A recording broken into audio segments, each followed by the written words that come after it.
contractor in Rhode Island. We're the group, I'm the president of the Rhode Island Independent Contractors. We're all the little guys that have the dump trucks, the 10-wheelers, the cement trucks. We're the people that come and work in your backyards, put your driveway in, fix your septic system. We're on these roads every day. Now, I heard a lot of talk tonight.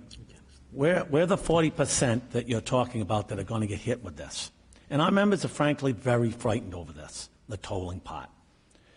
We would rather see diesel fuel go up if that's the case. But here's what, we're being blamed for our roads being disintegrated. But yet we've had overuse of salt for years. We haven't maintained these bridges. And we're about to spend this new money on all these bridges, and we're not going to be de-icing them. We're going to be back in the same issues that we are 20 or 30 years from now if we're not dealing with these bridges on how we de-ice them. Temperature is a factor. Cold weather affects concrete. But when you see the concrete spalling off the bridge, that's not the truck that drove over it. That's the salt for years of neglect that has destroyed that. We have to start thinking out of the box here of how we're going to defrost, de-ice these bridges so that we're not in this problem again. So I would hope that we could find a different solution for the tolls, because it does frighten us and it's going to affect our membership greatly. My business is my son and myself and one part-time employee. There's plenty of us. There are days when I drive my truck to the job to move my machine and it goes home at night. There are days when it hauls all day. There are days when it goes one way and it makes one trip empty and one trip loaded. So the damage effect isn't as great as you're saying it is. So we would hope that you guys could find a different way to fund this, because this really frightens our members. It does. So any questions that I can answer for anybody? Or quick one. Thank you very much. Well, quick question. Yes. Have you surveyed your membership? Yes, we have, and the membership is against the tolls. And they are willing to pay the increase in the diesel fee? Yes, if that's what's necessary, then we can do that, right. They don't want anything at this point, because I want to be honest with everybody, they don't trust, the state of Rhode Island. That's the problem with it. That's why you're getting a lot of pushback. If we have to pay the diesel fees, then yes. If that's a way to solve this without putting everybody out of business, then yes. Your industry, more than others, though, uses diesel when you're on site. Yes.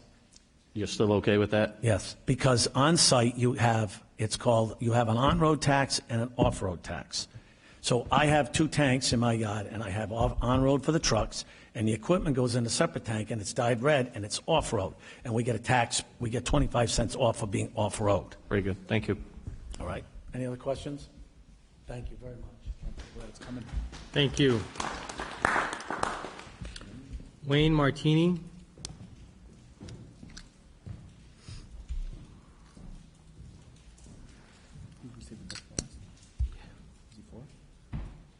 Good evening.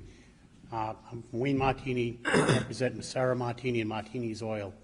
Unfortunately, we're one of those guys that have the trucks that weigh 102,000, that supposedly destroy the roads. But I've been here since I was a kid. I grew up, I'm 58 years old. I served in the military 11 years. I started this business. And I bought Raymond and Higgins out. I've watched things go on. When I was in the National Guard, there was guys that we had that were people that were like yourselves. And there was like a whole bunch of guys that did bridge and maintenance. There was a bridge and maintenance crew. They're gone. Where's the bridge and maintenance crew? And one thing I learned in the military, there was 2 things. It was called PM. One was preventive maintenance, and one was poor management. And I think we have that here. We have poor management, and we have preventive maintenance. The bridges aren't being taken care of. They used to wash the bridges, clean the bridges, check the bolts. I had friends that they worked there, and the guy used to tell me, and he educated me, and he would say, listen, Wayne, when you go out, we'd go out, and we had the engineers. Then we became military policemen. If you go out, you look at the bridge, you look at the bolts. Nobody does that no more. The state guys, they ride around, and a lot of my friends are state guys. They ride around in the trucks. Look under the bridge. You know what I mean? And the bridges didn't fall apart, like many of us said. They didn't fall apart in a year. It's 30 years of nobody taking care of this equipment, nobody doing it. To have us to pay tolls that we stop, and I run 2 businesses, and we do very well in this state, and I love this state, I'm not one of them that are going to pack up and leave. You know what I mean? Because I can't. because I do your gas stations, I do your mobile stations, your Getty stations, I do your municipalities, I deliver to state police, I do the IMH. I can't go nowhere. I got Rhode Island Hospital, I got Brown University. These are my customers, these are my people, so I have to drive these roads. And when I drive these roads, I take care of my equipment. I do. I spend a lot of money to take care of it. You got to do that here. You got to take care of your own stuff. You got to take care of your bridges. You got to take care of it. And the taxes on the fuel, if we paid more, and I'm not saying, like everybody else has said in this industry, we don't want to give money away. But just to give you some little example, in Massachusetts, I take a tractor.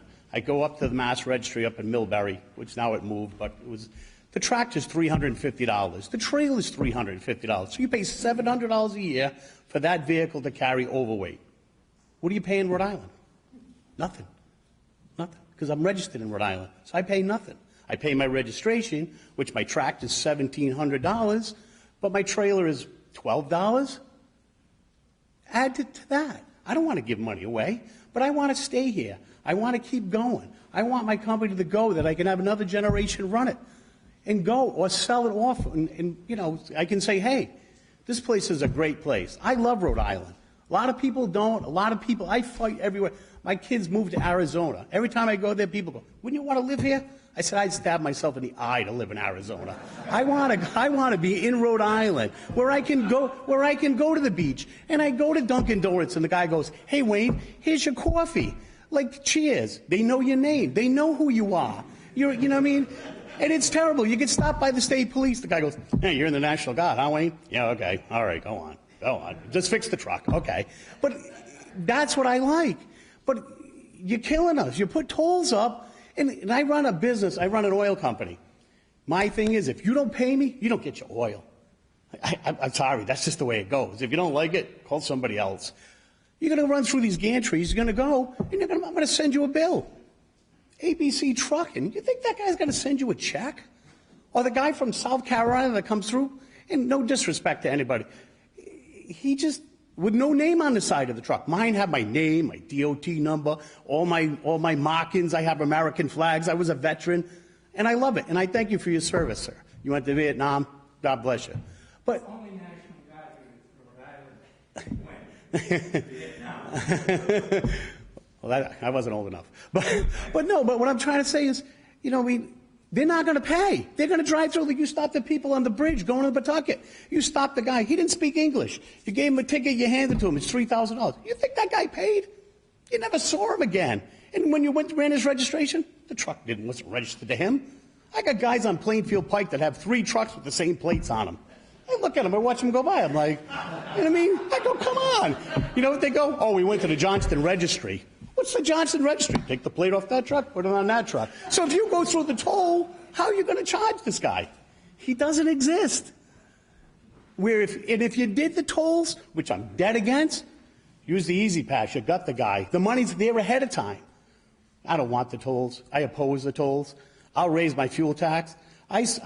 My own trucks, I use 50,000 gallons a month of diesel fuel. So if I want to give you 2 or 3 cents, I kind of got thoughts in my head. But I'd rather pay that, know what my fixed cost is, than going to Motiva, going to Rhode Island Hospital 3 times a day, and how many tolls am I going to pay? Or I feed the plant for D'Ambra, and I go down Keating. I go up and down the road 24 times, 12 down, 12 back. How much are you going to charge me? Well, I'll put a cap on it for you. Who's going to do the collections? Who's going to account for this? Where if you add it to the tax, there's no additional people. You don't add anybody to the business. Everybody's already there. Everything's in place. You just up it. That's all I got to say. Any questions from the committee? Thank you very much. Thank you for your time. And I went to work at 3:30 this morning. I'm still here. The final witness to sign up to testify, Dick Sinapi. Thank you, Mr. Chairman and members of the committee. I'll be brief. I'm here today on behalf of the New England Mechanical Contractors Association. It's an association of about 80 commercial mechanical contractors in Massachusetts, Rhode Island, and New England. I'm here today without endorsing any particular revenue-raising mechanism to support this bill. We're here to support this bill because it is a comprehensive, dedicated, long-term mechanism to address our crumbling roads and bridges. And I think it's noteworthy because not many legislative schemes have long-term and comprehensive tied to it. And so I think you're commended for having some foresight and looking at the long-term well-being. We support it for two reasons. Very simply, first, it's going to provide badly needed revenue to repair our roads and bridges. Secondly, it's going to give a boost to our construction economy, which certainly could use it, as well as a general boost to our economy in general. In conclusion, I would be remiss if I did not at least make an observation on the funding mechanisms that have been discussed today. One of them is the waste and fraud funding mechanism. You want to fund your roads and bridges, we'll get it from waste and fraud from the budget. You want to fund schools, let's get it from waste and fraud from the budget. I also call it the Santa Claus funding mechanism because everybody likes it, but nobody really believes in it. You could throw 10 cents on the gas tax, you probably raise about $40 million. It's aggressive, but it might be a broad-based way to do it. But then you'd have 500,000 Rhode Island drivers manage it. The tolls, they have their pros and cons. Diversion is a big problem. There is some flexibility. If you have a lot of diversion, you throw a nickel on the gas tax, you raise $20 million, you can make up for some of it. I would make an observation or share an observation the Speaker made today at the Chamber luncheon, and that is essentially every state on the I-95 corridor tolls their roads in some fashion, except Georgia, which tolls just cars, and Connecticut, which is going to get tolls. He didn't mention those.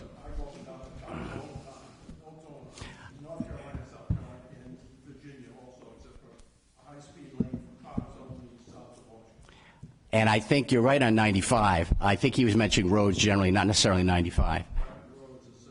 Yeah, I hear you. And the point he was making is that, you know, we all pay extra for our goods because, you know, these trucks pay tolls and the fees in other places. So this would kind of level the playing field.